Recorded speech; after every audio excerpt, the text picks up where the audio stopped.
Hello everyone, welcome back. Last lecture में हम लोगों ने part two study state analysis में सीरीज रेजोनेंस और रेजोनेंस के इंट्रोडक्शन के बारे में हम लोगों ने बात की थी। हम लोगों ने सीरीज रेजोनेंस में डिफरेंट डिफरेंट पैरामीटर्स निकाले थे। फॉर एग्जांपल हम लोगों ने रेजोनेंट फ्रिक्वेंसी निकाला था, हम लोगों ने क्यू फैक्टर निकाला था, हम लोगों ने voltage variation across capacitor and inductor निकाला था। We have also seen bandwidth of the circuit, और हमने कुछ एक दो न्यूमेरिकल क्वेश्चंस भी हम लोगों ने सॉल्व किए थे। उसी सीरीज को आगे बढ़ाते हुए आज की क्लास में we will see the parallel resonance. सबसे पहले हम लोग यहाँ पे आर एल सी एक पैरेलल सर्किट के अंदर रेजोनेंस देखेंगे।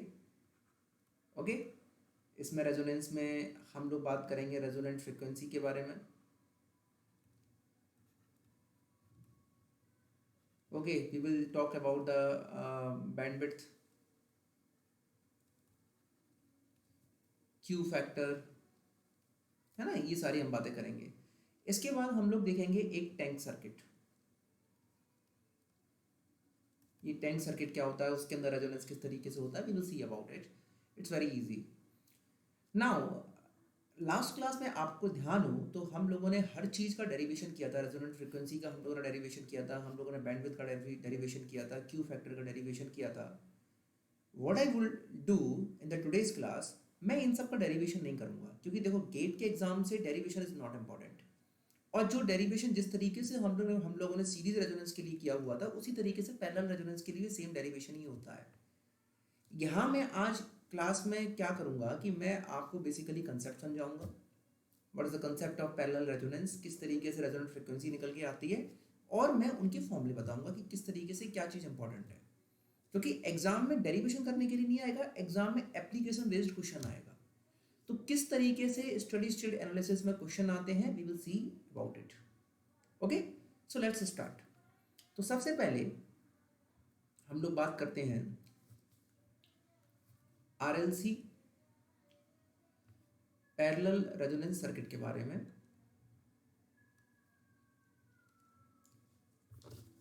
Wait a minute. Okay okay, so RLC parallel circuit. Okay, तो ये आरएलसी पैरेलल सर्किट को हम लोगों ने बहुत डिटेल में देखा है, और मैं क्लास शुरू करने से पहले मैं ये बताना चाहता हूँ कि जिन लोगों ने मेरा सीरीज रेजोनेंस वाला मतलब जो पिछला वाला लेक्चर है वो नहीं देखा हो, तो मतलब आई स्ट्रांगली एडवाइज कि पहले आप उस लेक्चर को देखिए, क्योंकि उस लेक्चर में आपको रेजोनेंस का बेसिक कंसेप्ट्स क्या होते हैं, किस तरीके से हम रेजोनेंस सर्किट्स बनाते हैं, वो समझ में आएगा।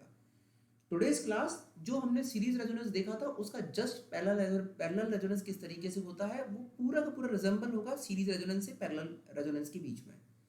तो अगर आप लोगों ने मेरा पिछला लेक्चर नहीं देखा हो तो आई स्ट्रांगली एडवाइज कि सबसे पहले आप जाके मेरा पिछला लेक्चर देखो, तब ये वाला लेक्चर देखो, वरना कुछ चीज़ें हो सकती हैं कि आपको समझ में ना आए। ठीक है, तो पैरेलल आरएलसी सर्किट किस तरीके से होगा, एक सोर्स वोल्टेज लगा हुआ है, पैरेलल में एक आर रजिस्टर लगा हुआ है, ठीक, एक इंडक्टर लगा हुआ है एल, और एक कैपेसिटर लगा हुआ है, दिस इज सी। ओके, मैं यहाँ पर करंट आई आर मान लेता हूँ, यहाँ पर मैं करंट आई एल मान लेता हूँ, और यहाँ पर मैं करंट आई सी मान लेता हूँ। Okay, this is clear. चलो, और टोटल करंट क्या है, आई। वी नो दैट कि according to Kirchhoff's current law at any node A, मैं ये नोड मान लेता हूँ, this is a principal node A, कोई एलिमेंट नहीं है तो ये भी ए है, ये भी है, सारे ए हैं। तो यहाँ पर अगर मैं टोटल करंट के बारे में बात करूँ, केसीएल लगाऊंगा, तो incoming current equal to outgoing current, it is based on the conservation of charge. Okay, तो I R plus I L plus I C, but we also know that this is vector addition. तो अगर मैं phasor addition के बारे में बात करूंगा तो किस फेजर के फॉर्म में, तो किस तरीके से रिप्रेजेंट होगा, आई इक्वल टू, आपको पता है कि आई आर का फेज तो 0 डिग्री होगा, आई एल का जो फेज है वो पता है सर, वो बेसिकली -90 डिग्री लैग करेगा। ये सब हम देख चुके हैं, इसलिए मैं डायरेक्टली लिख पा रहा हूँ। तो इसलिए मैं बोलना चाहता हूँ कि जिन लोगों ने मेरे इस पार्ट 2 के पिछले लेक्चर्स नहीं देखे हैं, पहले उनको देखिए जाकर, तो आपको ईजिली समझ में आएगा। IC 90 डिग्री, ठीक है। तो इनका अगर हम फेजर बनाने की कोशिश करें तो it is like that, this is IC 90 degree, this is IL minus 90 degree, this is IR.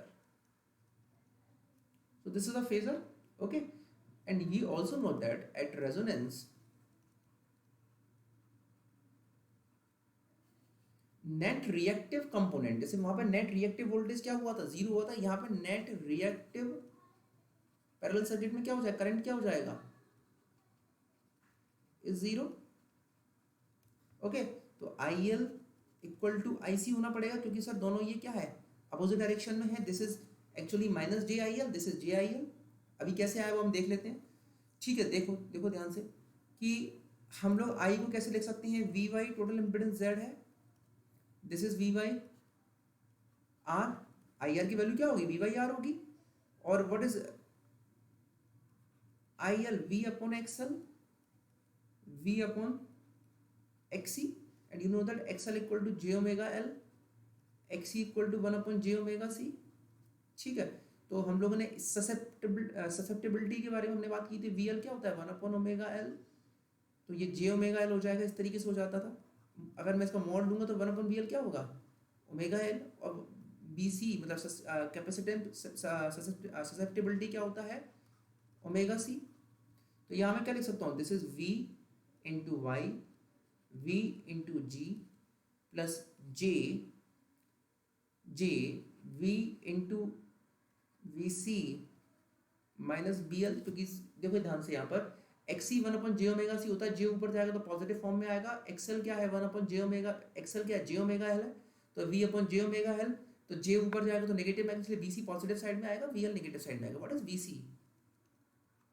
Capacitive, ये सब देख चुके हैं हम लोग। Susceptibility, what is VL, inductive susceptibility, and what is G, is conductance, okay. VV cancel हो जाएगा तो टोटल एडमिटेंस कितना हो जाएगा, Y equal to G plus J BC minus BL, this is total admittance, this is total admittance, ठीक। तो at resonance क्या होगा condition, at resonance this is IL, this is IC। अगर IL इक्वल टू IC है तो बेटा BL equal to VC भी होगा, ठीक है। एक तो IL इक्वल टू IC आ गया, तो यहां से क्या कंडीशन आएगी, BL इक्वल टू BC भी आएगा। ये चीज क्लियर हो रही है सभी को। अगर BL इक्वल टू VC है तो I can say that sir XL equal to XC भी होगा, क्योंकि ये तो दोनों का इनवर्स है ना, ठीक। तो एट रेजोनेंस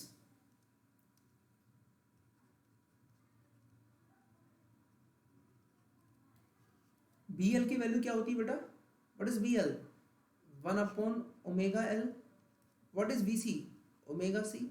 इनको इक्वल करोगे तो वैल्यू ओमेगा को उधर लेके जाओ, C को उधर लेके जाओ, तो क्या होगा, omega square upon 1 upon LC, omega naught equal to 1 upon LC। This is called as resonant frequency. Omega naught से बेसिकली हम लोग रेजोनेंट फ्रीक्वेंसी करते हैं, इसलिए मैंने ओमेगा नॉट यहाँ पे सफिक्स लगा दिया जिससे कि थोड़ा स्टैंडर्ड रिलेशन बन जाए। That is resonant frequency of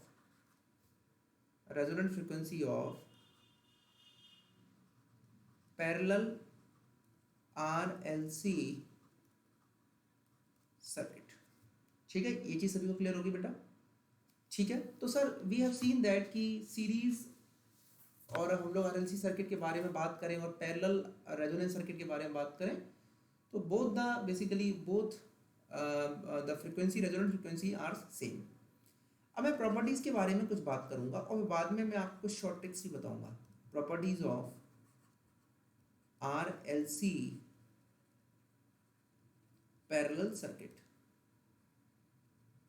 ठीक, आपको अगर आरएलसी सीरीज सर्किट के बारे में ध्यान हो, वहां पर क्या होता था, वहां पर क्या होता था बेसिकली, वहां पर जो इम्पिडेंस होता था, टोटल इम्पिडेंस होता था, वो मिनिमम होता था। यहाँ पे क्या मिनिमम है, एडमिटेंस मिनिमम है। एट रेजोनेंस, यहाँ लिख देता हूं मैं, at resonance admittance is minimum, that is G. Okay, अगर तुम मुझे बताओ कि अगर एडमिटेंस मिनिमम है आरएलसी पैरेलल सर्किट में, तो इम्पिडेंस क्या होगा, मैक्सिमम होगा। Z max equal to R, इसका क्या बेसिकली इन्वर्स कर दो, वाई मिनिमम का इन्वर्स करोगे तो जेड मैक्स इम्पिडेंस मैक्सिमम हो जाएगा, और जी का बेसिकली क्या होगा, ये 1/r। तुम्हें पता है ना कि what is Z, Z equal to 1/, ये तो रिलेशन पता है, वहीं से रिलेशन निकल के आया है। ठीक, हमें पता है कि पावर फैक्टर रेजोनेंस में क्या होता है, यूनिटी, तो unity power factor that is cos theta equal to 1, क्योंकि cos थीटा हमको पता है that is mod p upon mod s। ठीक है, ये बात सभी को पता है, और तुमको पता है कि s होता है कॉम्प्लेक्स पावर, वो क्या होगा, p प्लस जे QL माइनस QS यहाँ पर, और यहाँ पर एट रेजोनेंस पर नेट रिएक्टिव पावर आपके चाहे इंडक्टेंस के अंदर हो या फिर कैपेसिटेंस के अंदर हो, दे बोथ आर इक्वल, तो कॉम्प्लेक्स पावर एट रेजोनेंस क्या बचेगा, P बचेगा, और दोनों का रेशियो क्या आएगा, 1। ओके, चलो third condition, net reactive current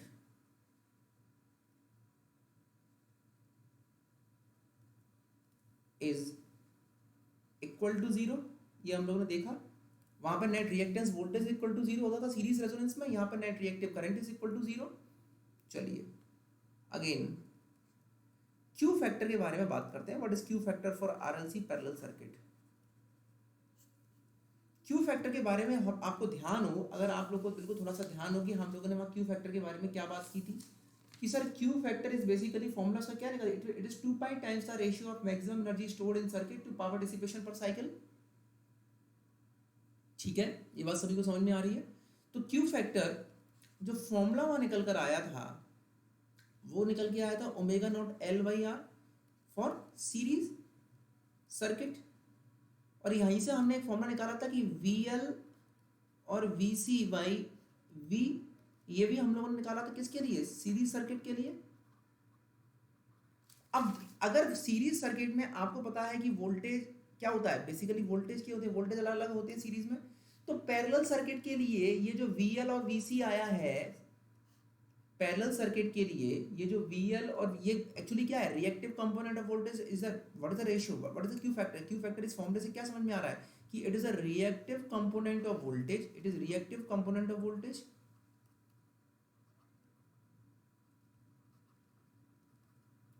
और this is active component of voltage या total component of voltage at resonance, active component of voltage और टोटल कंपोनेंट ऑफ वोल्टेज। इसी तरीके से पैरेलल सर्किट के अंदर क्यू फैक्टर क्या होगा, रिएक्टिव कंपोनेंट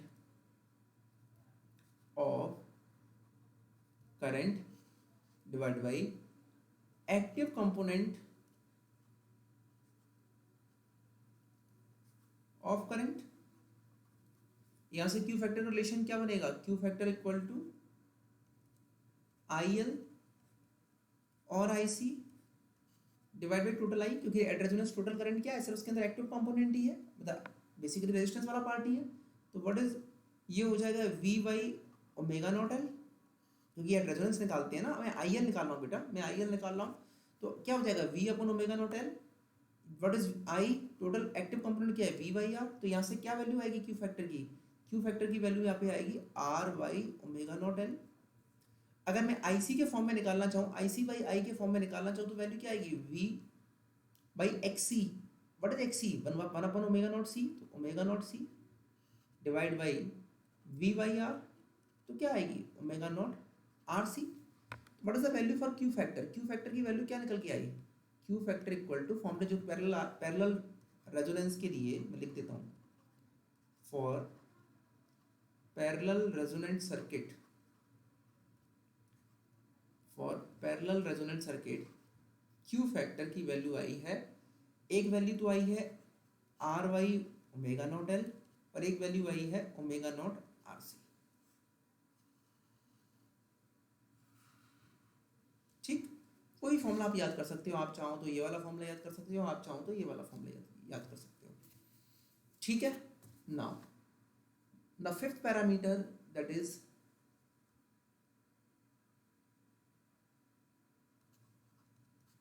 बैंडविड्थ। बैंडविड्थ के लिए आपको ध्यान हो कि हम लोगों ने एक सर्किट बनाया था, इसी तरीके से पैरेलल रेजोनेंस के लिए भी हम लोग एक रेजोनेंट कर्व बनाएंगे।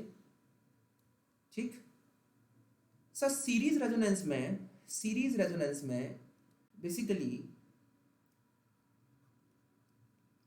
करंट मैक्सिमम होता है, तो पैरेलल रेजोनेंस में करंट क्या होगा, मिनिमा होगा। This is my minimum current at resonance. आप लोग को ध्यान यहाँ पे आ रहा हो, देखो क्योंकि देखो यहाँ पर इम्पीडेंस क्या है, मैक्सिमा है। तो देखो आई, what is I, I is we by Z. अगर इम्पीडेंस मैक्सिमा है तो करंट क्या होगा, मिनिमम होगा पैरेलल रेजोनेंस के अंदर, तो आई मिनिमम होगा। And what is the value of I minima, मैं यहाँ लिख देता हूँ, what is the value of I minima, V by Z max. क्या होगी वैल्यू, वी बाई आर। तो पैरेलल रेजोनेंस के अंदर करंट मिनिमम होता है और सीरीज रेजोनेंस के अंदर क्या कहते हैं, करंट मैक्सिमम होता है। ठीक है, तो दिस इज रेजोनेंट फ्रीक्वेंसी पे करंट क्या होगा, मिनिमम होगा। This is I minimum, this is F1, this is F2, this is √2 I minimum. तो यहाँ डेफिनेशन डिफरेंट हो जाएगी, यहाँ पर डेफिनेशन क्या होगी, bandwidth equal to F2 minus F1। and what is F1 and F2, this is higher, this is what is F1। इस तरह से वहाँ पर हमारी क्या थी, F2 और F1 था हमारा, मतलब हमारी 3 dB बैंडविड्थ हुआ करती थी, ये भी 3 dB बैंडविड्थ है। वहाँ पर हम लोग के लिए वैल्यू जो F1 F2 होता था कि I max by √2 और I max by √2, मतलब F1 और F2 वो फ्रिक्वेंसीज हैं जहाँ पर हमें करंट की वैल्यू I max by √2 मिलता था। बट यहाँ पर पैरेलल रेजोनेंस में F1 और F2 वो फ्रिक्वेंसीज हैं, ये हाइयर कट ऑफ फ्रिक्वेंसी है, एक लोअर कट ऑफ फ्रिक्वेंसी है। तो यहाँ पर सर ये I1, F2 और F1 वो फ्रिक्वेंसीज हैं जहाँ पर हमें करंट √2 आई मिनिमम मिलता है। ठीक है, यहाँ पे करंट क्या है, at I equal to √2 I minimum, वो फॉर बोथ। इसके लिए सेम डेरिवेशन, जिस तरीके से डेरिवेशन हम लोगों ने सीरीज रेजोनेंस के लिए किया था, सेम बेटा वही डेरिवेशन है। जो फॉर्मूला निकल के आता है मैं आपके लिए फॉर्मूला को लिख देता हूँ, वो फॉर्मूला आपको याद रखना है। That is bandwidth equal to 1/RC radian per second. ये किसके लिए है, फॉर पैरेलल रेजोनेंट सर्किट के लिए, for parallel resonant circuit. So okay, so this is all about the बेटा पैरेलल रेजोनेंस। मैं फिर ये कहना चाहूँगा जिन लोगों ने मेरी पिछली क्लास नहीं देखी है वो पिछली क्लास देखिए, मैंने वहाँ एक एक चीज़ का डेरिवेशन कराया है। यहाँ डेरिवेशन की जरूरत नहीं है, इसलिए मैंने डेरिवेशन नहीं कराया है कि सेम उसी तरह से डेरिवेशन होना है। आपको बेसिकली फॉर्मूले याद रखने हैं, फॉर्मूले क्योंकि क्वेश्चन आएगा न्यूमेरिकल, कंसेप्ट लगाना सही तरीके से आना चाहिए और फॉर्मूले लगाना सही तरीके से आना चाहिए, तो आपका क्वेश्चन सॉल्व हो जाएगा। ओके, तो आरएलसी पैरेलल सर्किट के बारे में अगर मैं बात करूँ तो जनरली सर यहाँ पर नेट रिएक्टिव करंट 0 होता है। यहाँ पर हमें फ्रिक्वेंसी सेम मिलती है जो सीरीज रेजोनेंस में मिलती है। हमें properties of RLC parallel circuit में क्या है, सबसे पहले तो हमें यहाँ पर जो इम्पीडेंस होता है वो मैक्सिमम होता है और करंट क्या होता है, मिनिमम होता है, यूनिटी पावर फैक्टर होता है। ठीक है, और इसके बाद में नेट रिएक्टिव करंट 0 हो जाएगा। क्यू फैक्टर का फॉर्मूला आता है ω0RC या R/ω0L और बैंडविड्थ का फॉर्मूला आता है 1/RC। ये वाला जो बेटा रिलेशन, ये जो F0 के बाद जो ग्राफ हमको मिलेगा पैरेलल आरएलसी सर्किट में, वो मिलेगा हमको लीडिंग, और इससे पहले जो हमें मिलेगा दैट इज बेसिकली लैगिंग। अब ये कैसे मिला, आपको ध्यान हो, वहां पे जस्ट अपोजिट मिलता था, यहाँ पे जस्ट अपोजिट मिल रहा है हमको। ये कैसे मिला मैं बताता हूँ। आप एडमिटेंस का रिलेशन लिखिए, y equal to G plus J, क्या रिलेशन आएगा बेटा, ω0C minus omega naught L. अगर मैं एक बार सी और एल की वैल्यू मैं बराबर मान लूँ, देखो एट ओमेगा नॉट तो ये सब जीरो हो जाएगा, बट एट ओमेगा अगर लेस देन ओमेगा नॉट है तो तुम मुझे बताओ, तो तुम मुझे देख के बताओ, अगर सी और एल की वैल्यू अप्रोक्सीमेटली अगर बराबर है और ओमेगा की वैल्यू लेस देन है ओमेगा नॉट से, तो कौन सा वाला इनमें से एक्सप्रेशन डोमिनेट करेगा? One upon omega naught L dominate करेगा, one upon omega not C dominate करेगा? One upon omega not dominate करेगा, क्योंकि ये डिनोमिनेटर में है और ओमेगा की वैल्यू अगर ओमेगा नॉट से छोटी, तो ये वाली चीज क्या करेगी? बेसिकली डोमिनेट करेगी। तो आपका जो एडमिटेंस मिलेगा वो किस तरीके से मिलेगा? जी माइनस समथिंग लाइक दैट। और ये जी माइनस समथिंग लाइक दैट ये किसके लिए होता है? इंडक्टिव बिहेवियर होता है। और इंडक्टिव बिहेवियर से लैगिंग लैगिंग नेचर आता है, लीडिंग नेचर आता है? लैगिंग नेचर आता है। अगर मैं and equal to omega is greater than omega naught करूं, तो तुम मुझे बताओ कि कौन सा बेसिकली सर, अगर ये एल और सी की वैल्यू अप्रोक्सीमेटली बराबर है, मैं मान लेता हूं, तो ये कौन सा रिलेशन इसमें से डोमिनेट करेगा? सर ये डोमिनेट करेगा, बिकॉज ये तो नीचे, क्योंकि देखो ऐसा क्यों कि at omega equal to omega naught पे तो ये दोनों बराबर हो जाते हैं, ठीक है? तो omega is less than omega naught पे तो ये वाला डोमिनेट करेगा, and omega is less than omega not पर कौन सा डोमिनेट करेगा? ओमेगा नॉट सी डोमिनेट करेगा। सर ये नहीं समझ में आ रहा हमको, तो बेटा कोई बात नहीं है, आप बेसिकली कुछ ओमेगा की वैल्यूज रख के देख लेना, ठीक है? ऐसी वैल्यू रख के देखना है, ओमेगा नॉट की ऐसी वैल्यू पहले अज्यूम कर लेना जिससे कि ओमेगा नॉट सी और ओमेगा नॉट एल बराबर आ रहा हो।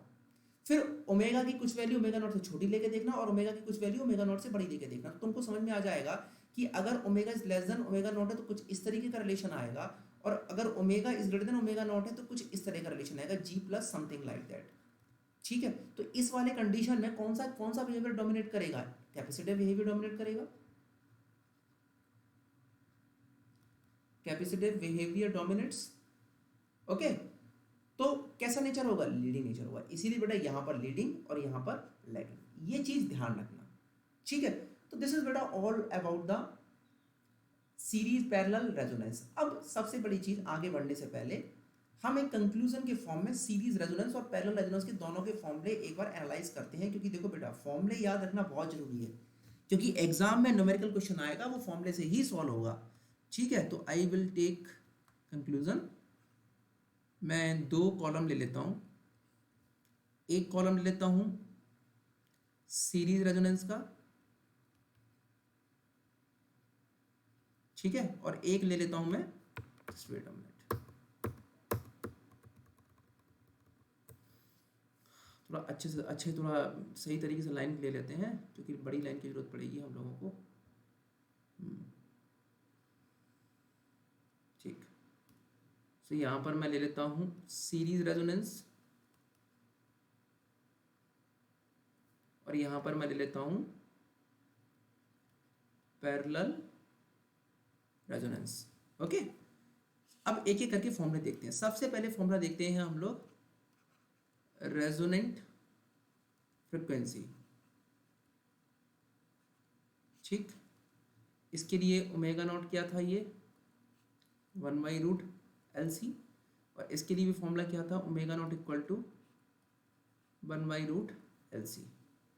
दूसरा फॉर्मूला था, यहाँ पर हमको इम्पिडेंस मिनिमम मिलता था Z minimum equal to R, यहाँ पर हमको वाई मिनिमम मिलता है that is equal to G, ठीक?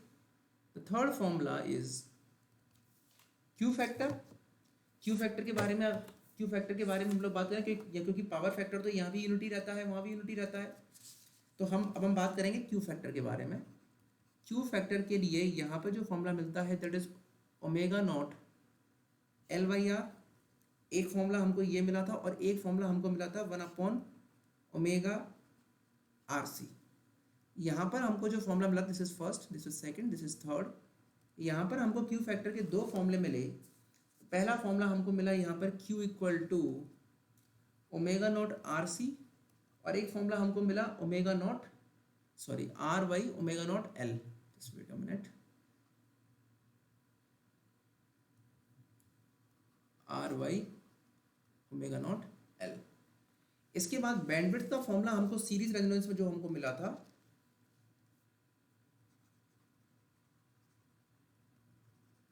That is R/L। इसकी यूनिट क्या थी? रेडियन पर सेकंड। अगर हर्ट्ज में पूछा हो तो एक बार मैं अपना आपको पर्सनल एक्सपीरियंस बता रहा हूँ कि मैंने एक डम मिस्टेक की थी कि एग्जाम में क्वेश्चन पूछा था, फ्रीक्वेंट बैंडविड्थ पूछी थी हर्ट्ज में, और मैं क्या किया कि मैं ये R/L लगा के मैं आंसर निकाल के आ गया था। तो बेटा ये ध्यान रखना कि बैंडविड्थ ये रेडियन पर सेकंड में है, और अगर मुझे हर्ट्ज में निकालनी तो मुझे क्या करना पड़ेगा, 1/2 पाई R/L हर्ट्ज, ये ध्यान रखना। ठीक है, यहाँ पर बैंडविड्थ क्या आती है, that is 1/RC, this is radian पर सेकंड, और अगर निकालना चाहो तो 1/2 पाई 1/RC इन हर्ट्ज। सो बेटा this is formula for series resonance और पैरेलल रेजोनेंस। अब मैं यहाँ पे आपको एक शॉर्ट ट्रिक बता रहा हूँ फॉर्मूला याद करने के लिए, वैसे तो याद ही हो जाएंगे, ऐसा कोई बहुत खतरनाक फॉर्मूले नहीं है। सीरीज से पैरेलल रेजोनेंस के फॉर्मूले अपने आप आपको याद हो जाएंगे। आप बस ये ध्यान रखना कि आप सीरीज रेजोनेंस के सारे फॉर्मूले याद कर लेना, पैरेलल रेजोनेंस के लिए फॉर्मूला आपको याद करने की जरूरत नहीं है, मैं बता दे रहा हूँ। सीरीज से पैरेलल जाने के लिए जहां पर L है वहां पर C कर देना, जहां पे R है वहां पर G कर देना, या 1/R कर देना, फॉर्मूले सारे आपको याद हो जाएंगे। Omega naught equal to 1/√LC, तो L का C हो जाएगा, C का L हो जाएगा, फॉर्मूला सेम रहेगा। अब Q फैक्टर का फॉर्मूला देखो, ओमेगा नॉट L/R, तो ये देखो ओमेगा नॉट, अब R था तो R की जगह क्या आ जाएगा 1/R, तो R ऊपर पहुंच जाएगा, L की जगह डायरेक्ट C आ जाएगा, तो फॉर्मूला समझ में आ गया, ओमेगा नॉट RC। बैंडविड्थ का फॉर्मूला है R/L। अब देखो बैंडविड्थ का अगर पैरेलल सर्किट के लिए याद रखना है तो R नीचे आ जाएगा, क्योंकि R की जगह आएगा 1/R और L की जगह क्या आ जाएगा C। इस तरीके से आप लोग सीरीज रेजोनेंस और पैरेलल रेजोनेंस के लिए कोई भी फॉर्मूला आप लोग याद कर सकते हैं। और भी कोई अगर फॉर्मूले आते हैं और सीरीज पैरेलल रेजोनेंस सर्किट के लिए, जैसे डैम्पिंग फैक्टर का कई जगह फॉर्मूला होता है, ठीक है, बट बेटा वो नेटवर्क के लिए कम, वो कंट्रोल सिस्टम में हम लोग सीरीज और पैरेलल के ज़्यादा पढ़ते हैं, तो वहाँ हम लोग उस बारे में बात करेंगे कि what is the formula for damping factor for series resonant circuit और पैरेलल रेजोनेंट सर्किट, तो ये हम लोग बात करते हैं कंट्रोल सिस्टम के अंदर। तो वहाँ पे भी डैम्पिंग फैक्टर का फॉर्मूला आप सीरीज के लिए, RLC सीरीज सर्किट के लिए आप याद करना, पैरेलल के लिए आपको सिर्फ यही करना है, याद करने के लिए क्या कि L की जगह C और R की जगह 1/R, सारे फॉर्मूले पूरे के पूरे आपके सेम रहेंगे।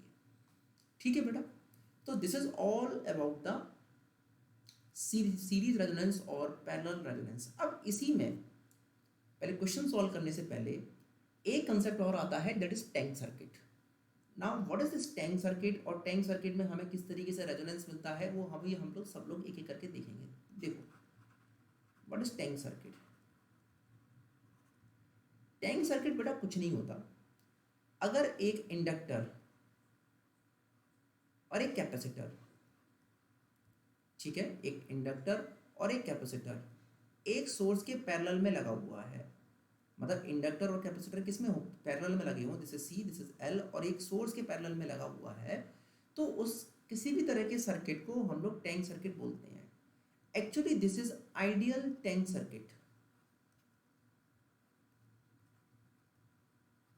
बट रियल लाइफ में आइडियल टैंक सर्किट नहीं होते, प्रैक्टिकल टैंक सर्किट होता है। उसका एक्चुअली होता क्या है कि इंडक्टर के साथ में एक वेरी शॉर्ट रेजिस्टेंस, जो उसका इंटरनल इंपीडेंस होता है, वो साथ में आ जाता है, तो उसको हम लोग बोलते हैं प्रैक्टिकल टैंक सर्किट।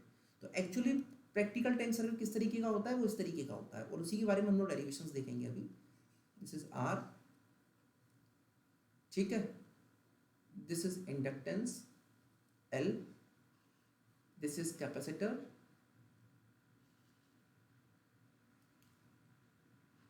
और this is source voltage, okay, ठीक, this is V, this is I, यहाँ पर मैं करंट मान लेता हूँ दिस इज I1, और यहाँ पर मैं करंट मान लेता हूँ I2, ठीक है। What is R, this R is basically कुछ nothing but internal impedance of inductance, जिसकी वैल्यू बहुत कम होगी, ठीक है। चलो अगर मैं इसका फेजर ड्रॉ करने की कोशिश करूं तो इसका कुछ फेजर इस तरीके से बनेगा, देखो ध्यान से। I2 बेसिकली लीड करेगा 90 डिग्री से, दिस इज I2। I1 का देखो एंगल क्या है, I1 एक्चुअली इस Z1, ये जो Z1 इंपेडेंस है बेसिकली, तो Z1 इंपेडेंस की वैल्यू क्या है, Z1 equal to R plus J omega L।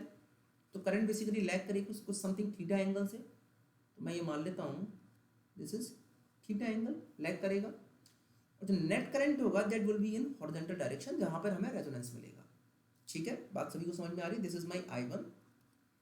और अगर मैं रेजोनेंस के बारे में बात करूं, तो अगर मैं टैंक सर्किट के अंदर अगर मैं रेजोनेंस के बारे में बात कर रहा हूं, at resonance in tank circuit, तो तुमको पता है कि क्या कंडीशन होनी है, कंडीशन होनी है कि नेट रिएक्टेंस करंट, क्योंकि देखो ये पैरेलल फॉर्म में है ना ये सारे के सारे, net reactance current must be zero.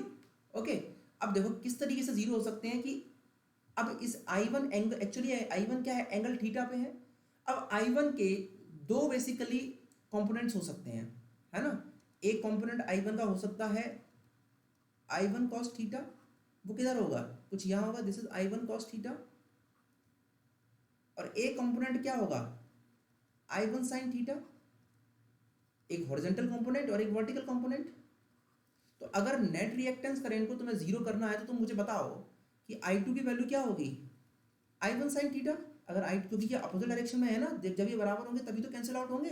तो मतलब नेट रिएक्टेंस करंट को क्या होना है, जीरो होना है, और I की वैल्यू क्या होगी, I1 cos थीटा। बेटा दिस थिंग इज क्लियर और not, this thing is clear और नॉट, कि अगर मुझे नेट रिएक्टेंस करंट को जीरो करना है, क्योंकि जैसे ही नेट रिएक्टेंस करंट जीरो हो जाएगा इस पूरे सर्किट का, तो टोटल करंट मुझे कहाँ मिलेगा, मुझे मेरे नॉर्मली रेजिस्टेंस के मतलब जो मेरा जो 0 डिग्री फेज है वहाँ पर मिलेगा। और यही रेजोनेंस होता है कि रेजोनेंस में आपको रिएक्टेंस कंपोनेंट को जीरो करना है। अगर सीरीज रेजोनेंस सर्किट है तो वोल्टेज, और पैरेलल रेजोनेंस सर्किट है तो करंट। तो यहाँ पर मुझे क्या करना पड़ेगा, नेट रिएक्टेंस करंट को जीरो करना पड़ेगा। अब नेट रिएक्टेंस करंट को जीरो करने के लिए I1 का जो वर्टिकल कंपोनेंट है that is I1 sin theta, उसको बराबर होना पड़ेगा I2 के, तभी तो ये दोनों कैंसिल आउट होंगे, because they both are in opposite direction. Okay, तो I की वैल्यू फिर क्या रह जाएगी, फिर एक ही कंपोनेंट रह जाएगा that is I1 sin theta, और उसकी वैल्यू किसकी होगी, I के बराबर होगी। ठीक है, अब दिस Z1 इक्वल टू, क्योंकि थोड़ा सा, क्योंकि इसका डेरिवेशन करने की थोड़ी सी और जरूरत पड़ेगी, this Z1 equal to R plus J omega L, या फिर मैं बोल दूं R plus J XC. Okay, तो इसका अगर मैं इसका अगर इम्पिडेंस मैं फेजर बनाने की कोशिश करूं बेटा, this is R, this is XC XL, sorry this is XL ना बेटा, this is XL, this is XL. What is Z, this is Z, angle यहाँ क्या है, थीटा। तो कॉस थीटा की वैल्यू यहाँ पे क्या आ जाएगी, R upon Z. Okay, R upon mod Z. और साइन थीटा की वैल्यू यहाँ पर क्या आ जाएगी, एक्सएल वाई मॉड जेड। ये बात सभी को समझ में आ गई। चलो, तो अब this is my equation number 1। ये कैसे लिखा, भी तो मैंने डायरेक्ट एल्टीट्यूड बाई हाइट और base upon height, cos theta is base upon height, वो डायरेक्ट मैंने यहाँ से लिख दिया। और यहाँ से और मैं sin थीटा मैंने कैसे लिख दिया, एल्टीट्यूड बाई हाइट से डायरेक्ट लिख दिया। तो this is my equation number 1 और दिस इज इक्वेशन नंबर 2। अब मैं बात करूँ, क्योंकि अब मैं देखो क्या करना चाह रहा हूँ, एक रिलेशन निकालूंगा Z1 के फॉर्म में, और फिर मैं रिलेशन निकालूंगा रेजोनेंट फ्रीक्वेंसी के बारे में। ठीक है, तो from equation number 1 what is I2, I2 equal to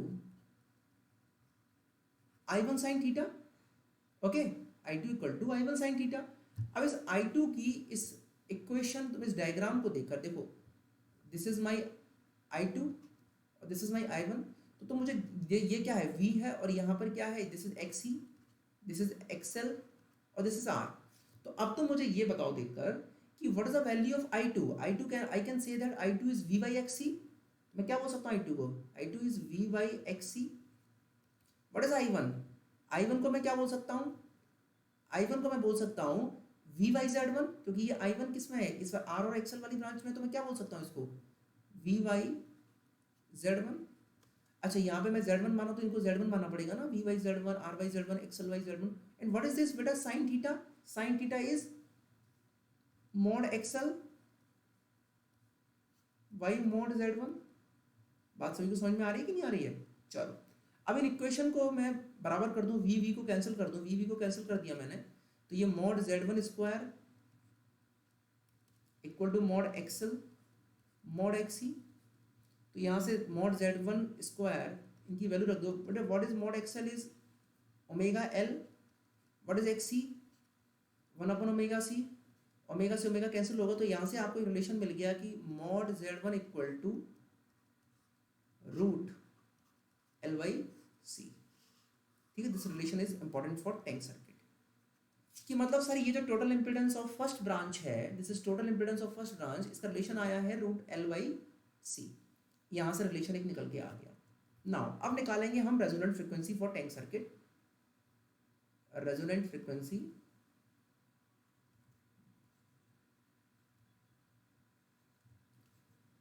for tank circuit. इसके लिए आप सबसे पहले क्या करिए, टोटल एडमिटेंस निकालिए। What is total admittance? y equal to y1 plus y2। ठीक है, इस वाले ब्रांच का एडमिटेंस क्या है? 1/r plus J omega L, और इस वाले के लिए क्या है? 1/1 XC। इसके लिए आ जाएगा 1/r plus J omega L, और इसके लिए क्या है? Plus J omega C. ठीक, तो अब मैं क्या करूं, मुझे इसको पहले थोड़ा सिंप्लीफाई करूं थोड़ा सा। इसको बेटा मैं by complex conjugate R minus J omega L से, और R minus J omega L को मैं मल्टीप्लाई करा दूं, तो R plus J omega L into R minus J omega L, यहाँ पे R minus J omega L J omega C. ठीक, तो यहाँ से ये हो जाएगा y equal to R square plus omega square L square R minus J omega L plus J omega C. This thing is clear. तो इसको real part और इमेजिनरी पार्ट हम अलग कर लेते हैं। R square plus omega square L square minus J omega L R square plus omega square L square plus J omega C. तुमको पता है कि नेट रिएक्टेंस पार्ट क्या होगा? 0 होगा। Net reactance part is 0। तो यहाँ से omega L upon R square plus omega square L square minus plus omega C equal to 0। तो यहाँ से वैल्यू आ जाएगी omega L upon R square plus omega square L square equal to omega C. Omega से omega cancel, यहाँ से L by सी को मैं इधर ले आता हूँ, और R square plus omega square L square को यहाँ ले जाता हूँ। This is L by C equal to R square plus omega square L square. तो ओमेगा स्क्वायर एल स्क्वायर हो जाएगा L by C minus R square. Okay, now omega square से L square को यहाँ ले जाओ, तो this is 1/LC minus R square by L square. बेटा यहाँ से आपकी रेजोनेंट फ्रीक्वेंसी आ जाएगी omega naught equal to 1/LC minus R square by L square. Okay, this is resonant frequency for tank circuit. Resonant frequency for tank circuit. ठीक, ये this is clear. चलिए, तो आपको टैंक सर्किट में एक relation ये समझ में आ गया, और एक सर्किट ओमेगा नॉट का एक आपको रेजोनेंट फ्रीक्वेंसी समझ में आ गई, और एक रिलेशन अभी तक हमने निकाला है दैट इज Z1 के लिए रूट एल बाई सी। अब अगला इसमें जो जो जो बेसिकली पैरामीटर निकाला जाता है that is total current. Total current क्या है? आई की वैल्यू हमने लोगों ने यहाँ देखो निकाली थी। कितनी वैल्यू थी आई की? I is I1 cos theta from equation second. Okay, I equal to I1 cos theta from equation second. तो I इक्वल टू I1 की वैल्यू क्या होगी? Vy mod Z1, और cos थीटा की वैल्यू हम लोगों ने ऊपर से क्या निकाली हुई है? Ry mod Z1 into Ry mod Z1। तो वैल्यू आई Vry मॉड Z1 स्क्वायर, और Z1 का आपने बेटा रिलेशन अभी निकाला था that is root L by सी। तो आपकी वैल्यू I1 की वैल्यू क्या है? VR रूट एल बाई सी, मतलब एल यहाँ नीचे और ये सी ऊपर आ जाएगा। मतलब टोटल करंट जो आया basically I equal to VRCYL। That is very very important. This is total current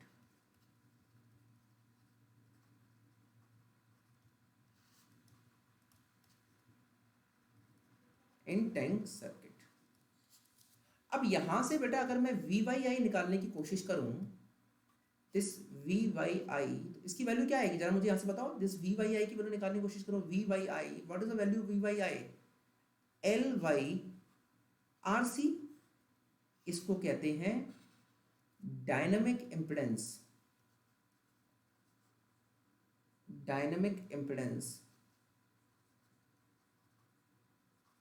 of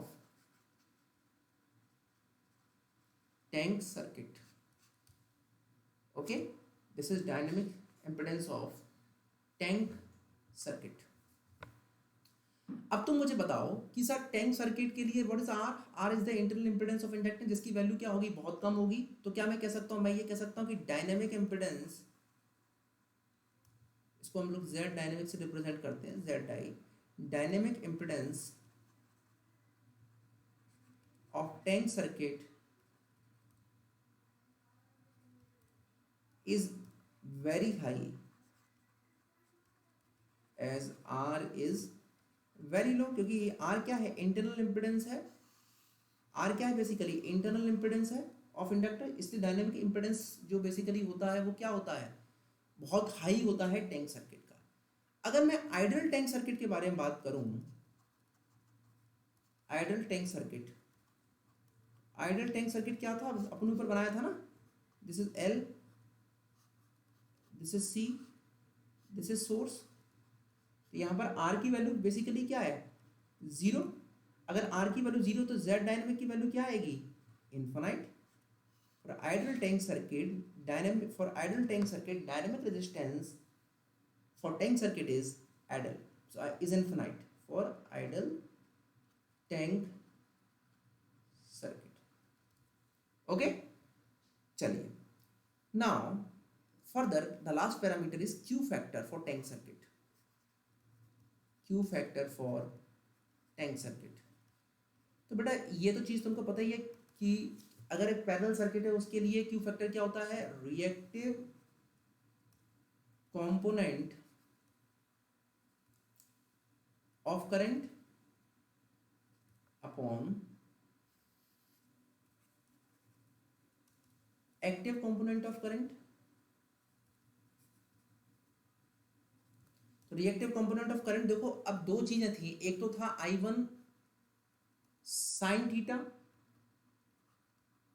और जो कि बराबर हो गया था I2 की, तो दोनों में से कोई भी एक चीज ले लो। और what is active component of current, I और R, I1 cos theta. This thing is clear और नॉट, I1 cos थीटा था आपका एक्टिव कंपोनेंट ऑफ करंट। अगर नहीं समझ में आ रहा हो देखो ध्यान से ऊपर, ये फेजर जो हमने बनाया था, I1 cos थीटा ये हो जाएगा, तो वो आपका क्या बेसिकली हो गया, एक्टिव कंपोनेंट, और I2 और I1 sin थीटा बराबर हो गए रेजोनेंस में। और ये जो Q फैक्टर निकाला जाता है वो रेजोनेंस में निकाला जाता है, तो ये बेसिकली क्या हो जाएंगे आपस में कैंसिल। तो रिएक्टिव कंपोनेंट चाहे I1 sin थीटा लो चाहे I2 sin थीटा लो, दोनों से क्या आएगा, बराबर आएगा। तो मैं I2 को ले लेता हूँ, I2 से रिलेशन निकाल लेता हूँ मैं, ठीक है, तो वहाँ से थोड़ा क्लियर रहेगा। दोनों, ये दोनों से रिलेशन निकाल लेंगे, वैल्यू वैल्यू दोनों की जगह से सेम ही आएगी। देख लेते हैं, Q equal to I2 by I, what is I2, I2 is V by XC, और व्हाट इज I, I अभी हम लोगों ने ऊपर निकाला था, what is I, V R C by L, V R C by L, ठीक, हम लोगों ने ये रिलेशन तो निकाला था ना, what is I, V R C by L. अब देखो ध्यान से, सर V से तो V कैंसिल हो गए, तो 1 upon x C upon are C by L, मतलब ये आ जाएगा L एक्स सी इंटू आर सी, और what is x C, omega naught C, x C is 1 upon omega not सी, तो ओमेगा नॉट सी इंटू आर सी, सी से सी cancel, Q factor का formula आ गया same, omega naught L by are. Tank circuit के लिए Q factor आता है omega naught L by R. बेटा ये सारे फॉर्मूले नोटबुक में नोट होने चाहिए फॉर टैंक सर्किट, वरना कंफ्यूज हो जाओगे और एग्जाम में क्वेश्चन गलत कर दोगे, ठीक है। तो this is for tank circuit. Tank circuit में बेसिकली आपको 3 पैरामीटर्स याद रखने हैं, छोटे छोटे टॉपिक्स हैं इसलिए बता दे रहा हूँ मैं आपको। सबसे पहले आपको resonant frequency, that is very important. What is the resonant frequency, omega naught equal to 1 by L C minus R square by L square, total current का expression we are C by L, dynamics impedance L by R C, that is very very very important. एक बार question आया तो मैं बताऊंगा अभी आप लोगों को। और एक आया था Q factor, that is omega naught L by. So beta, this is all about the theory of parallel resonance, series resonance, tank circuit। Part 2 का थ्योरी वाला पोर्शन कंप्लीट हो चुका है, और आज की क्लास में हम लोगों का बेसिकली जो पार्ट 2 है वो भी फिनिश हो जाएगा। अगले लेक्चर में हम लोग नेटवर्क थ्योरम्स को स्टार्ट करेंगे, और we will see the part 3 के किस तरीके से हम लोग को आगे बढ़ना है। ओके, नाउ अब क्वेश्चन की एग्जाम में क्वेश्चन किस तरीके का सर इन टॉपिक से आता है। बेटा एग्जाम में इस टॉपिक्स में से क्वेश्चन, अगर आपका फेजर का कंसेप्ट अगर क्लियर है तो फॉर्मूले बेस्ड क्वेश्चंस आते हैं रेजोनेंस से। और नॉर्मली फेजर का क्वेश्चन अगर आएगा तो आप बस फेजर की वैल्यू से ही निकालिए और नॉर्मल केवीएल केसीएल से सारे क्वेश्चंस आपके सॉल्व हो जाएंगे। तो सबसे पहले अगर रेजोनेंस से कोई क्वेश्चन आएगा वो आएगा रेजोनेंट फ्रीक्वेंसी निकालने के लिए। Note to find resonant frequency. Sir resonant frequency निकालने के लिए अगर कोई भी क्वेश्चन आएगा तो कोई दिक्कत वाली बात नहीं है सर, हमको फॉर्मूला पता है सीरीज रेजोनेंस के लिए, पैरेलल रेजोनेंस के लिए, और हम अपने फॉर्मूले से आंसर निकाल देंगे। Okay you know that. But बेटा रियल लाइफ में ऐसा नहीं है। आपको एग्जाम में ना तो वो प्योरली सीरीज देगा ना ही प्योरली आपको पैरेलल देगा, वो अजीब सा कोई सर्किट देगा और आपसे कहेगा कि आप रेजोनेंट फ्रीक्वेंसी निकालिए। ठीक है, तो इसके लिए मैं आपको एक जनरल मेथड बता देता हूँ, कुछ स्टेप्स हैं, आप उन चीज़ों को करो और हमेशा उससे आपका आंसर सही आएगा। ठीक है, तो सबसे पहला स्टेप है, अगर किसी भी सर्किट के लिए आपको रेजोनेंट फ्रीक्वेंसी निकालनी है तो उसका पहले इक्विवेलेंट इंपीडेंस निकाल लो। Find equivalent impedance. ठीक है, find equivalent impedance. Equivalent impedance निकाल लो या फिर एडमिटेंस निकाल लो, जो आपको इजी लग रहा हो निकालने के लिए उस पूरे सर्किट का। Then equate the imaginary part of impedance to 0। आपका जो उस जो आपने टोटल इम्पिडेंस निकाला है बेटा, तो उसमें कुछ एक रियल पार्ट होगा और कुछ एक इमेजनरी पार्ट होगा। जो इमेजनरी पार्ट है इम्पिडेंस का उसको जीरो कर दो और वहां से जो फ्रीक्वेंसी निकल के आएगी that frequency is resonant frequency। So this is standard method for any circuit, for any circuit, किसी भी सर्किट के लिए आप रेजोनेंट फ्रीक्वेंसी निकाल सकते हैं। एग्जांपल देख लेते हैं बेटा। Example number 1, this is my question, 5 ohm, this is 4 Henry, this is 1 farad, this is 1 farad। ठीक है, this is like some circuit, this is some voltage. ना वो पूछ रहा है कि resonant frequency what is omega naught. तो तुम्हें क्या करना है, तुम्हें इसका टोटल इंपीडेंस निकाल लेना आंख बंद करके। सबसे पहले टोटल इंपीडेंस निकालो। सर दिस इज Z1, इसको Z1 मान लेते हैं। ठीक है, और इसको अपन Z2 मान लेते हैं। तो what is the value of Z1? Z1 is 1/j omega into C की वैल्यू कितनी है 1, तो 1/j omega. What is Z2?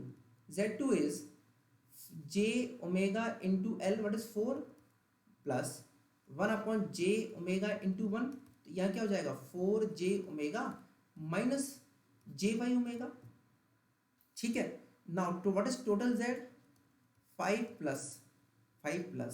ठीक है, और ये इनका पैरेलल एडिशन होगा क्योंकि पैरेलल में है ना, पैरेलल एडिशन होगा इनका। तो इसको मैं किस तरीके से कर सकता हूँ, 1/j omega into 4j omega minus jy omega divide by 4j omega minus jy omega. ठीक है, माइनस jy ओमेगा माइनस इसको भी यार करूंगा तो ये भी तो माइनस jy ओमेगा ही है, तो ये क्या हो जाएगा माइनस jy ओमेगा। तो z की वैल्यू यहाँ से टोटल आ जाएगी z equal to 5 plus, multiply कर रहा हूँ इसमें बेटा, तो j से j कैंसिल हो जाएगा और ये कैंसिल हो जाएगा, तो 4 ठीक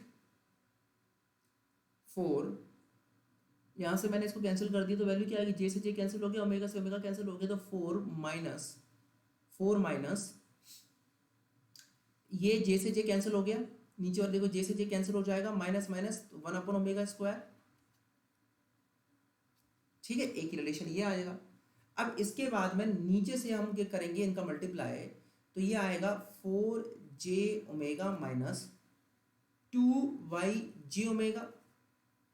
ठीक है, 2 ओमेगा, तो यहाँ से आएगा 5 plus 4 minus 1y omega square. जे बेटा कॉमन ले लो, तो ये रिलेशन जे कॉमन ले लोगे तो ये आ जाएगा माइनस j, ये तो प्लस रहने दो अभी, तो इससे थोड़ा क्लियर है, 4 ओमेगा माइनस 2, तो ये रिलेशन आ गया 5 minus j 4 minus 1/ओमेगा square upon 4 omega minus 2 equal to Z. अब इसमें इमेजनरी वाला पार्ट तुम्हें जीरो करना है, तो इमेजनरी वाला पार्ट जीरो करने के लिए क्या होगा, 4 minus 1 upon omega square by 4 omega minus 2 equal to zero. तो ये तो जीरो नहीं हो सकता, तो ये क्या होगा 4 minus 1 upon omega square equal to zero. तो 1 upon omega square equal to 4, तो ओमेगा की वैल्यू यहाँ से आ जाएगी 1/2 equal to 0.5 radian per second. ठीक है, दिस थिंग इज क्लियर बेटा। चलो इसी तरह से एक एग्जांपल और ले लेते हैं। आपको करना क्या है, टोटल इंपेडेंस निकालना और तुरंत आपको उसको बेसिकली इक्वेट करके जीरो कर देना है इसके इमेजनरी वाले पार्ट को, और आपकी फ्रीक्वेंसी निकल के आ जाएगी। अगला क्वेश्चन, 0.1 हेनरी, 1 ओम, 1 फेरेड। ठीक, इस सर्किट के लिए उसने बोल दिया कि to find omega naught. Simple क्या करोगे आप लोग, सिंपल से आप इसका टोटल इंपेडेंस निकालोगे। टोटल इंपेडेंस क्या वैल्यू आएगी, टोटल इंपेडेंस के लिए सबसे पहले तो ये हमारे क्या होंगे, सबसे पहले मैं बात करूं एक्सी की वैल्यू यहाँ पे क्या है 1 upon J omega not into सी, मतलब minus J by omega naught. ठीक है, minus J by omega naught. ठीक, एक्सएल की वैल्यू यहाँ पर क्या है जे ओमेगा नॉट इंटू 0.1, तो ये क्या आ गया जे 0.1 ओमेगा नॉट। ठीक, अब इनका क्या होगा पैरेलल कॉम्बिनेशन, तो पैरेलल कॉम्बिनेशन करो, इनका क्या वैल्यू आएगी 1 into minus J by omega naught, 1 minus J by omega naught, तो वैल्यू आ गई minus J by omega naught upon 1 minus J by omega naught. ठीक, अब टोटल इंपेडेंस क्या है Z equal to minus J 0.1 omega naught minus J omega naught 1 minus J omega naught. इसको ऐसा करते हैं कि तुरंत अपन पहले वो कर लेते हैं इसका rationalization, 1 plus J omega J by omega naught, तो वैल्यू क्या ऐसे आएगी 0.1 J omega naught equal to, ठीक है हाँ, ये अंदर क्या आ जाएगा minus J by omega naught plus 1 upon omega naught square. ठीक है, यहाँ पे प्लस, यहाँ वैल्यू क्या आएगी 1 plus 1 upon omega naught square. Real part imaginary वाले पार्ट को बेटा अलग कर लो, तो रियल पार्ट इमेजनरी वाले पार्ट को मैं अलग करूंगा तो यहाँ से रिलेटेड आएगा 0.1 ओमेगा नॉट। ठीक है, फिर यहाँ से वाला पार्ट आएगा minus 1 upon omega naught upon 1 plus 1 upon omega naught square equal to 0। ठीक है, एलसीएम ले लो 1 upon 1 plus omega naught square, तो वैल्यू आ जाएगी 0.1 plus 0.1 by omega naught square minus 1 by omega naught equal to 0। इसको आप सॉल्व करोगे, ओमेगा नॉट की वैल्यू आ जाएगी 3 रेडियन पर सेकेंड। आप लोग सॉल्व करके देखना, आपका आंसर आ जाएगा 3 रेडियन पर सेकेंड। ठीक है, तो इस तरीके से बेटा टोटल इंपेडेंस करो, इंपेडेंस की वैल्यू, इंपेडेंस को सॉल्व करो और आप अपनी ओमेगा नॉट की वैल्यू निकाल लीजिए। कभी कभार इस तरीके का क्वेश्चन भी आ जाता है कि आपको बेसिकली एक टैंक सर्किट दे देगा वो। देखो question number 3, this is voltage source 2 henry, 4 microfarad, 1 ohm. यहां पे वो आपसे वोल्टेज पूछ रहा है, find V naught under resonance condition. ठीक है, find V naught under resonance condition. तो तुम ध्यान से यहां पे देखो, what is this, this is ideal tank circuit, this is ideal tank circuit, और अंडर रेजोनेंस डायनेमिक रेजिस्टेंस क्या होता है आइडियल सर्किट के लिए, अंडर रेजोनेंस डायनेमिक रेजिस्टेंस क्या होगा, अंडर रेजोनेंस डायनेमिक रेजिस्टेंस क्या होगा इनफाइनाइट आइडियल टैंक सर्किट के लिए। तो ये क्या हो जाएगा ओपन सर्किट हो जाएगा, तो सारा का सारा जो वी नॉट होगा, वो सारा का सारा जो वोल्टेज होगा यहाँ का, वो कहाँ ड्रॉप होगा, यहाँ ड्रॉप हो जाएगा। तो वी नॉट की वैल्यू क्या आ जाएगी, 0।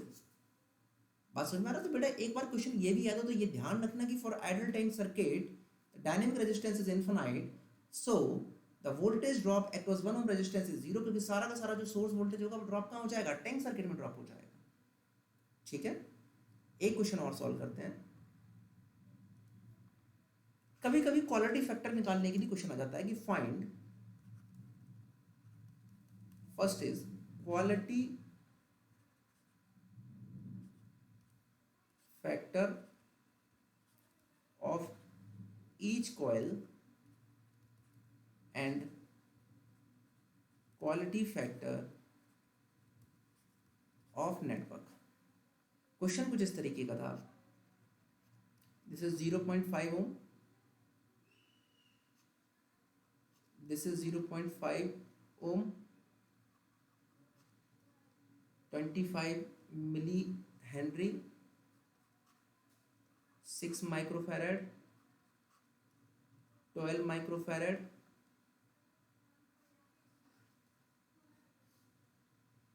और this is 1.5 Om, 15 milli henry, है ना। इस तरीके का क्वेश्चन दिया हुआ था। This is your coil number 2 और दिस इज कॉइल नंबर 1। अब वो क्या पूछ रहा है, quality factor of each coil और क्वालिटी फैक्टर ऑफ नेटवर्क, उसने ये पूछा। ठीक, अब तुम देखो ध्यान से कि सर सबसे पहले तो क्वालिटी फैक्टर के लिए ये क्या है, सीरीज सर्किट है, और सीरीज सर्किट के लिए क्वालिटी फैक्टर का फॉर्मूला क्या होता है, omega naught L by R, omega naught L by R. अब सबसे पहले तो ओमेगा नॉट पता होना चाहिए। सर सीरीज सर्किट के लिए ओमेगा नॉट का फॉर्मूला क्या होता है, 1/√LC। सर मेरे को फॉर्मूला याद नहीं होता, मैं क्या करूं, कोई बात नहीं बेटा, टोटल इंपेडेंस निकालो, टोटल इंपेडेंस में इमेजनरी पार्ट को 0 करो, और इमेजनरी पार्ट को 0 करने के बाद में जो ओमेगा नॉट की वैल्यू आएगी that is your resonant frequency. But अब मुझे सीरीज सर्किट में मुझे फॉर्मूला याद है सर, इसके लिए ये होता है, तो इसके लिए बेसिकली ओमेगा नॉट के लिए फॉर्मूला क्या होता है, 1/LC। तो इक्विवेलेंट यहाँ इंडक्टेंस कितने हैं सर, सारे के सारे सीरीज हो जाएंगे, 25 milli henry plus 15 millihenry, series addition हो जाएगा, तो ये कितना होगा, 40 millihenry. Sir what is equivalent capacitance, sir series में अगर इक्विवेलेंट कैपेसिटेंस लगा होता है तो किस तरीके से होता है वो, 6 microfarad into 12 microfarad divide by 18 microfarad, तो 6/3, 3/4, मतलब ये 4 माइक्रोफैरड आ गया आपका इक्विवेलेंट कैपेसिटेंस। ठीक, अब क्या करेंगे सर, ओमेगा नॉट की वैल्यू निकालेंगे। What is omega not, omega naught की वैल्यू आ जाएगी 40 मिली हेनरी इंटू 4 माइक्रोफैरड। यहाँ से वैल्यू क्या आएगी, ओमेगा नॉट की वैल्यू आ जाएगी 44116 मिली, this is 10 to the power -3, this is 10 to the power -6। तो आप इसको ओमेगा नॉट की वैल्यू निकालोगे, वैल्यू यहाँ से आ जाएगी 2.5 किलो रेडियन पर सेकेंड। ठीक, तो अगर पहला क्वेश्चन क्या है, quality factor of each coil, quality factor of each coil मतलब कि मुझे L1 के लिए निकालना है, कॉइल नंबर 1 के लिए निकालना है, कॉइल नंबर 2 के लिए निकालना है, तो Q ऑफ कॉइल 1 क्या होगा, omega naught. Formula quality factor के लिए क्या होता है, omega naught L by R. तो यहाँ पे omega naught L1 by R1, मतलब इस वाले कॉइल के लिए जो L1 और R1 है, और ओमेगा नॉट तो पूरे के लिए सेम है, that is 2.5 K into what is the value of L1, L1 यहाँ कहता है 25 मिली हेनरी, 25 मिली हेनरी डिवाइड बाई 0.5 ओम, 0.5 क्या है, ओम है, ओके, मिली से किलो कट गया, तो दिस इज 25 इंटू 25, वैल्यू कितनी होती है, 20 में 62.5। तो यहाँ से आपकी जो Q कॉइल 1 जो आएगा, आई थिंक मेरे हिसाब से 125 आना चाहिए। वो इस तरीके से करके देख लो ना कि 0.5 यहाँ से जाएगा तो ये 2 पर आ जाएगा, 50 डिवाइड बाई 2.5, तो दिस इज 25 इंटू 125, 125 आएगा। आप निकाल के देखिएगा, ये आएगा। Q ऑफ कॉइल 2 क्या आएगा, omega naught L2 by R2, omega naught is 2.5 K। What is the value of L2, L2 is 15 milli henry.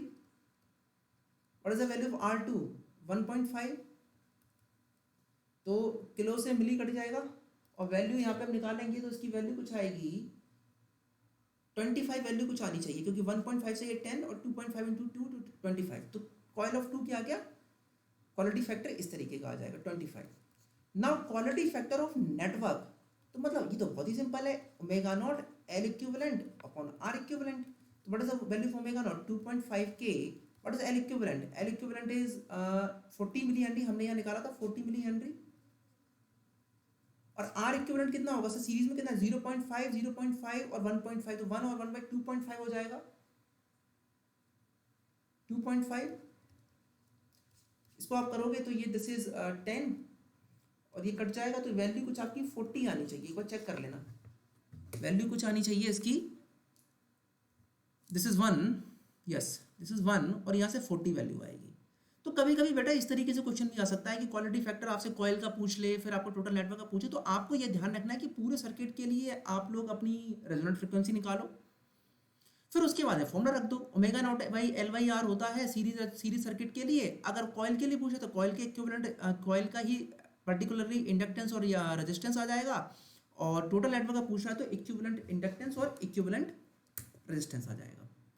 So in this way कुछ इस तरीके के डिफरेंट क्वेश्चंस आ सकते हैं। अब मैंने आपको देखो मैंने आपको बिल्कुल सिंपल पैरेलल रेजोनेंस का क्वेश्चन नहीं कराया कि एक पैरेलल रेजोनेंस क्वेश्चन दिया हुआ है, उसमें वो आपसे पूछा है कि इसकी फ्रीक्वेंसी निकाली, बेटा दिस इज इजी, ये तो कोई भी कर सकता है, इसमें ऐसी कोई बहुत बड़ी बात नहीं है ना। बट ये जो क्वेश्चन है गेट में कुछ इस तरीके से क्वेश्चन आते हैं। तो सबसे पहले जो क्वेश्चन आता है, जो सबसे इंपॉर्टेंट क्वेश्चन है वो ये कि किसी भी सर्किट के लिए टोटल रेजोनेंट फ्रीक्वेंसी क्या होती है। तो उसके लिए आप टोटल इंपेडेंस निकालिए, इमेजिनरी पार्ट को 0 करिए, जो फ्रीक्वेंसी आएगी that is total frequency. Quality factor वाला this question is also good. Tank circuit के बारे में ध्यान रखना कि टैंक सर्किट के कुछ फॉर्मूले होते हैं कि sir dynamic impedance ideal tank circuit के लिए क्या होता है, 0 होता है। इस तरीके से कंसेप्चुअल क्वेश्चन आपके पार्ट 2 से बन सकते हैं। तो बेटा ये जो सीरीज थी हमारी पार्ट 2 की, ये फिनिश हो चुकी है। अगले लेक्चर में हम लोग पार्ट 3 शुरू करेंगे, दैट इज नेटवर्क थ्योरम, जिसमें मैं शुरुआत करूंगा सुपरपोजिशन थ्योरम से, फिर हम लोग बात करेंगे थेवेनिन्स थ्योरम के बारे में, नॉर्टन्स थ्योरम के बारे में बाद में, और maximum power transfer theorem. We will see one by one. Okay, so I hope you enjoy the lecture. Kindly follow my YouTube channel, मेरा इंस्टाग्राम चैनल को भी आप फॉलो करिए, उसके पेज को फॉलो करिए। वहाँ पर मैं कुछ शॉर्ट वीडियोस कुछ अच्छे क्वेश्चंस की बनाता हूँ, मैं कुछ क्विज भी डालता हूँ। तो आप सभी लोगों से मैं रिक्वेस्ट करूँगा कि आप लोग मेरे इंस्टाग्राम पेज को भी फॉलो करिए, और अपने फ्रेंड्स को मेरे यूट्यूब चैनल और इंस्टाग्राम पेज को आप सब्सक्राइब करिए, उनको शेयर कराइए। सो I hope you enjoy the lecture. Okay, thank you so much.